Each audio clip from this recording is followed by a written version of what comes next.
Hi friends, ഇന്നത്തെ നമ്മുടെ recipe ഗോതമ്പ് പൊടി യൂസ് ചെയ്തിട്ടുള്ള പഴംപൊരിയാണ്. ഇതിനായിട്ട് ഞാനിവിടെ 2 നല്ല പഴുത്ത പഴം നീളത്തിൽ മുറിച്ചെടുത്തിട്ടുണ്ട്. പിന്നെ നമുക്ക് വേണ്ടത് 1 കപ്പ് ഗോതമ്പ് പൊടിയാണ്. അതിലേക്ക് 2 ടേബിൾ സ്പൂൺ അരിപ്പൊടിയും 2-3 ടേബിൾ സ്പൂൺ പഞ്ചസാരയും 1/4 ടീസ്പൂൺ മഞ്ഞൾപ്പൊടിയും 1 മുട്ടയും ചേർത്ത് കൊടുക്കാം.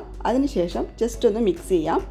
പിന്നീട് ഇതിലേക്ക് ആവശ്യത്തിന് ഉപ്പും 1 ടീസ്പൂൺ കറുത്ത എള്ളും കൂടി ചേർത്ത് എല്ലാം കൂടി നന്നായിട്ടൊന്ന് മിക്സ് ചെയ്തെടുക്കാം. അതിനുശേഷം ആവശ്യത്തിന് വെള്ളം കുറച്ചായിട്ട് ഒഴിച്ചെടുത്തതിന് ശേഷം നമുക്ക് ഈ ബാറ്റർ ഒന്ന് തയ്യാറാക്കിയെടുക്കാം.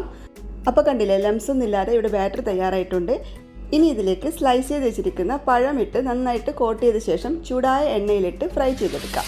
ഒരു സൈഡ് നന്നായിട്ട് ഫ്രൈ ചെയ്ത ശേഷം മറ്റേ സൈഡ് കൂടി നമുക്ക് മറിച്ചിട്ട് കൊടുക്കാം. അങ്ങനെ നമ്മുടെ ടേസ്റ്റി ആൻഡ് ക്രിസ്പി ആയിട്ടുള്ള പഴംപൊരി ഇവിടെ തയ്യാറായിട്ടുണ്ട്. ബാക്കി വന്ന ബാറ്റർ കൊണ്ട് ഞാനൊരു അപ്പം പോലെ ഇവിടെ തയ്യാറാക്കിയിട്ടുണ്ട്. അപ്പം നമുക്ക് വീണ്ടും അടുത്തൊരു വീഡിയോ ആയിട്ട് കാണാം.